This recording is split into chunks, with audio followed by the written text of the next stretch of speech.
नमस्कार दोस्तों, आपका स्वागत है। आज हम इतिहास के मोस्ट इम्पॉर्टेंट क्वेश्चन लेकर आए हुए हैं जो कि प्रीवियस ईयर में यहाँ से क्वेश्चन पूछे गए हैं और आगामी हर परीक्षाओं में से यहाँ से आपको डायरेक्ट क्वेश्चन देखने को मिलेंगे। तो इससे पहले जिन्होंने चैनल को सब्सक्राइब नहीं किया है, चैनल को सब्सक्राइब करके बेल आइकन प्रेस कर लीजिए। यहाँ जो हम आपको क्वेश्चन बताने चल रहे हैं ये काफ़ी हर एग्ज़ामों में क्वेश्चन आ चुके हैं और बहुत मोस्ट इम्पॉर्टेंट क्वेश्चन हैं। तो चलिए शुरू करते हैं आज का वीडियो। तो सबसे पहला क्वेश्चन है कि वैदिक काल में पणि नाम से जाने वाले समुदाय का मुख्य व्यवसाय क्या था। तो इनका व्यवसाय की बात करते हैं तो इनका मुख्य व्यवसाय की बात करते हैं व्यापार था। तो पणि नाम से जाने वाले समुदाय का मुख्य व्यवसाय क्या था, तो व्यापार था। अगले क्वेश्चन की बात करते हैं। अगला क्वेश्चन है ऋग्वेद में पुत्री के लिए प्रयुक्त शब्द दुहिता का शाब्दिक अर्थ क्या होता है। तो दुहिता का शाब्दिक अर्थ होता था गाय का दोहन करने वाली स्त्रियां, यानी ऋग्वेद में पुत्री के प्रयुक्त शब्द दुहिता का क्या अर्थ था, तो गाय का दोहन करने वाली जो स्त्रियां होती थी उनको दुहिता कहा जाता था। अगले की बात करते हैं। अगला है संगम युग में तमिलों का सर्वाधिक लोकप्रिय देवता कौन से थे। तो मुर्गन थे तमिलों के सर्वाधिक लोकप्रिय देवता की बात करते हैं तो मुर्गन थे। अगले क्वेश्चन की बात करते हैं। अगला है मोहम्मद बिन तुगलक ने किस धातु में सांकेतिक सिक्कों का सर्वाधिक प्रचलन किया था। तो कांस्य में मोहम्मद बिन तुगलक ने सर्वाधिक धातु सिक्कों का प्रचलन किया था। अगले क्वेश्चन की बात करते हैं। अगला है गुजरात को जीतकर किसने उसे दिल्ली सल्तनत में शामिल किया था। तो गुजरात को जीतकर दिल्ली सल्तनत की बात करते हैं तो अलाउद्दीन खिलजी ने यह काम किया था। अगले क्वेश्चन की बात करते हैं। अगला है अमीर खुसरो को किस गायन शैली का जन्मदाता कहा जाता है। तो कव्वाली शैली को अमीर खुसरो का जन्मदाता माना जाता है। अगले क्वेश्चन की बात करते हैं। अगला है कबीर की मृत्यु के पश्चात उनकी समाधि कहाँ बनाई गई। तो मगहर में कबीर की समाधि बनाई गई। अगला क्वेश्चन की बात करते हैं। अगला है अकबरनामा के प्रख्यात लेखक अबुल फजल की हत्या किसने की। तो अकबरनामा के लेखक कौन थे, अबुल फजल। जिनकी हत्या की बात करते हैं तो वीर सिंह देवबंदेला ने अबुल फजल की हत्या कर दी थी। अगले क्वेश्चन की बात करते हैं। अगला है बागी शहजादे खुसरो को आश्रय देने के लिए जहांगीर ने किस सिख गुरु को मृत्युदंड दिया था। तो गुरु अर्जुन देव को बागी शहजादे खुसरो को आश्रय देने के लिए जहांगीर ने इनकी मृत्युदंड किया था। कौन, किसे, तो गुरु अर्जुन देव को जहांगीर ने मारा था। अगले क्वेश्चन की बात करते हैं। अगला है पांड्यों का उल्लेख सर्वप्रथम किस विदेशी यात्री ने किया था। तो मार्को पोलो ने पांड्यों का उल्लेख सर्वप्रथम किए थे। अगले क्वेश्चन की बात करते हैं। तो अगला क्वेश्चन है व्यास नदी का प्राचीन नाम क्या था। तो व्यास नदी का प्राचीन नाम की बात करते हैं तो विपाशा व्यास नदी का प्राचीन नाम था। अगले क्वेश्चन की बात करते हैं। अगला है छठी शताब्दी ईसा पूर्व में वत्स महाजनपद की राजधानी क्या थी। तो कौशाम्बी थी। कहाँ पे, वत्स महाजनपद की राजधानी क्या थी, तो कौशाम्बी थी। अगले क्वेश्चन की बात करते हैं। अगला है पाटलिपुत्र नामक जब्र की स्थापना किसने की थी। तो उदयन ने पाटलिपुत्र नामक की स्थापना की थी। अगला क्वेश्चन की बात करते हैं। अगला है मगध का प्रथम राजवंश कौन था। तो हर्यक वंश मगध का प्रथम महाभिनिष्क्रमण की बात करते हैं तो बुद्ध द्वारा गृहत्याग को कहा जाता था।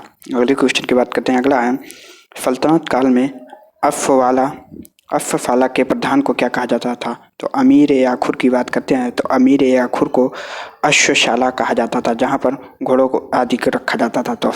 तो अमीर ए आखुर अश्वशाला को कहा जाता था। अगले क्वेश्चन की बात करते हैं। अगला है खालसा पंथ की स्थापना तथा एक धर्मचार पाहुल को किस सिख गुरु ने चलाया था। तो गुरु गोविंद सिंह ने पाहुल को चलाया था। अगला क्वेश्चन है। तो अगले क्वेश्चन की बात करते हैं विशिष्टाद्वैत के प्रवर्तक कौन थे। तो रामानुजाचार्य विशिष्टाद्वैत के प्रवर्तक थे। अगले क्वेश्चन की बात करते हैं। तो अगला है खानवा का युद्ध कब हुआ था। तो खानवा का युद्ध की बात करते हैं 1527 में खानवा का युद्ध हुआ था। अगले क्वेश्चन की बात करते हैं। अगला है चोल वंश का संस्थापक कौन था। चोल वंश का संस्थापक की बात करते हैं तो विजयालय जो कि चोल वंश के संस्थापक थे।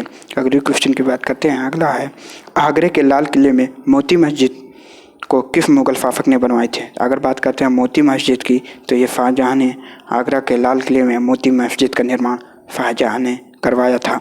अगले क्वेश्चन की बात करते हैं। अगला क्वेश्चन है पुष्यमित्र शंभु ने अश्वमेध यज्ञ किए थे। यह जानकारी किस ग्रंथ में मिलती है? तो महाभाष्य में यह जानकारी मिलती है। अगले की बात करते हैं तो अगला क्वेश्चन है ऐतरेय ब्राह्मण किस वेद से है? तो ऐतरेय ब्राह्मण की बात करते हैं तो ये ऋग्वेद से संबंधित है। अगले क्वेश्चन की बात करते हैं, अगला है हिस्टोरिका नामक ग्रंथ के लेखक कौन थे? तो हिस्टोरिका नामक ग्रंथ के लेखक की बात करते हैं तो हेरोडोटस ने हिस्टोरिका नामक पुस्तक की रचना की थी। अगले क्वेश्चन की बात करते हैं, अगला है उत्तर रामचरितमानस के लेखक कौन हैं? तो उत्तर रामचरितमानस के लेखक की बात करते हैं तो भवभूति उत्तर रामचरितमानस के लेखक हैं। अगले क्वेश्चन की बात करते हैं, अगला है महमूद के साथ भारत आए किस विद्वान ने भारतीय समाज पर किताबुल हिंद नामक पुस्तक लिखी? तो किताबुल हिंद की बात करते हैं तो अलबरूनी ने किताबुल हिंद नामक पुस्तक की रचना की थी। अगले की बात करते हैं, अगला है खमेर राजा ने किस भारतीय राजा से मित्रता की थी? तो खमेर राजा ने राजेंद्र प्रथम से मित्रता की थी। अगले क्वेश्चन की बात करते हैं, अगला है सल्तनत काल में हक ए सर्व क्या था? तो हक ए सर्व की बात करते हैं सिंचाई कर था। तो हक ए सर्व की बात करते हैं ये सिंचाई कर से संबंधित था।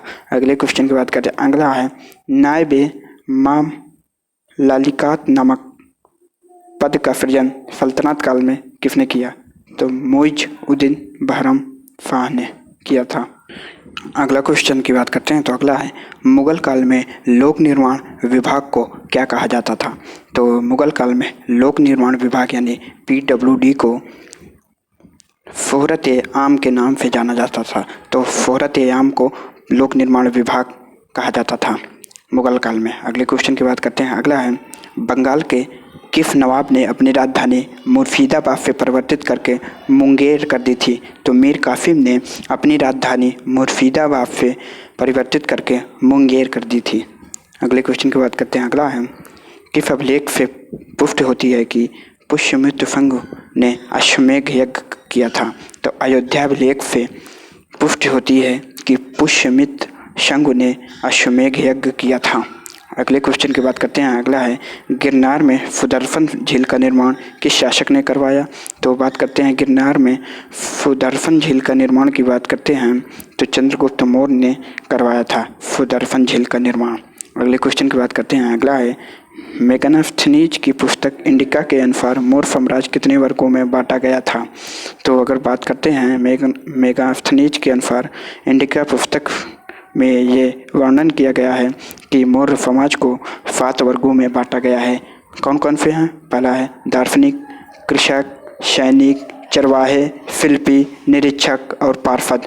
इतने हैं 7 वर्गों में बांटा गया था। अगले क्वेश्चन की बात करते हैं, अगला है कि कनिष्क की राजधानी कहाँ थी? तो पुरुषपुर यानी पेशावर कनिष्क की राजधानी थी। अगले की बात करते हैं, अगला क्वेश्चन है नरसिंह वर्मन द्वितीय ने जिसकी उपाधि राजा सिंह हाथी कांची में किस मंदिर का निर्माण करवाया था? तो कैलाश मंदिर का निर्माण नरसिंह वर्मन द्वितीय ने, जिसकी उपाधि क्या थी? राज सिंह हाथी कंचन थी इसके। अगले क्वेश्चन की बात करते हैं तो अगला है एलोरा के प्रसिद्ध कैलाश मंदिर का निर्माण किसने करवाया? तो राष्ट्रकूट के शासक कृष्णा प्रथम ने एलोरा के मंदिर का निर्माण करवाया था। अगले की क्वेश्चन की बात करते हैं, अगला है शेरशाह का मकबरा कहाँ स्थित है? तो सासाराम में शेरशाह का मकबरा स्थित है। तो सासाराम में शेरशाह का मकबरा स्थित है। अगले क्वेश्चन की बात करते हैं, अगला है सातवाहन वंश का महानतम शासक कौन था? तो गौतमी पुत्र सातकर्णी जो थी सातवाहन वंश का महानतम शासक था। कौन? गौतमी पुत्र सातकर्णी सात वंश का महानतम शासक था।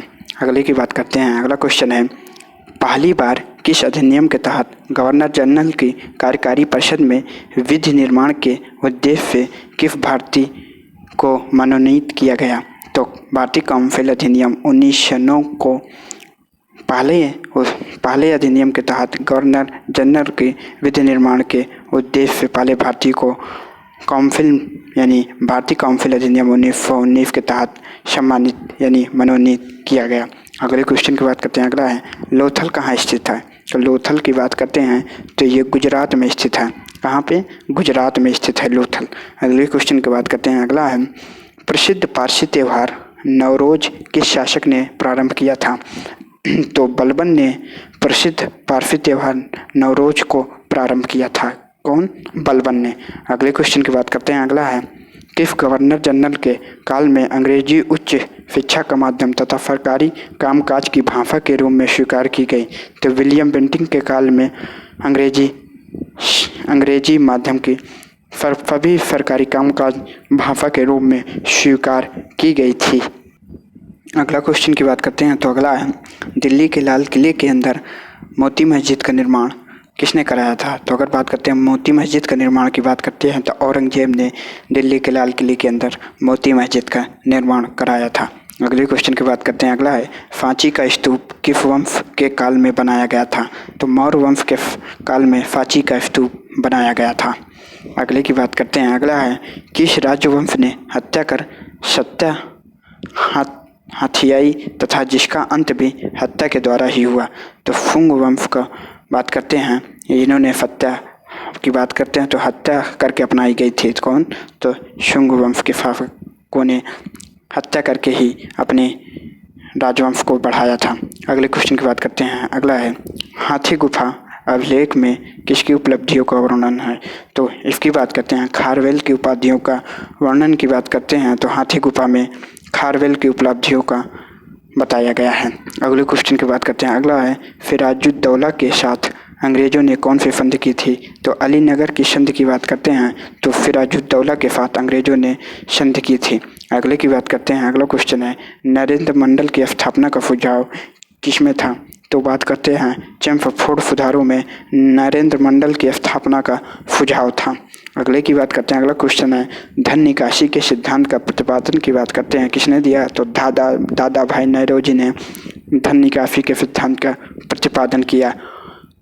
तो आज का इम्पोर्टेंट क्वेश्चन यहीं पे समाप्त होता है और आप लोग इस वीडियो को मैक्सिमम शेयर, लाइक, कमेंट और अपने दोस्तों में मैक्सिमम शेयर करके चैनल को सब्सक्राइब कर लीजिए। धन्यवाद।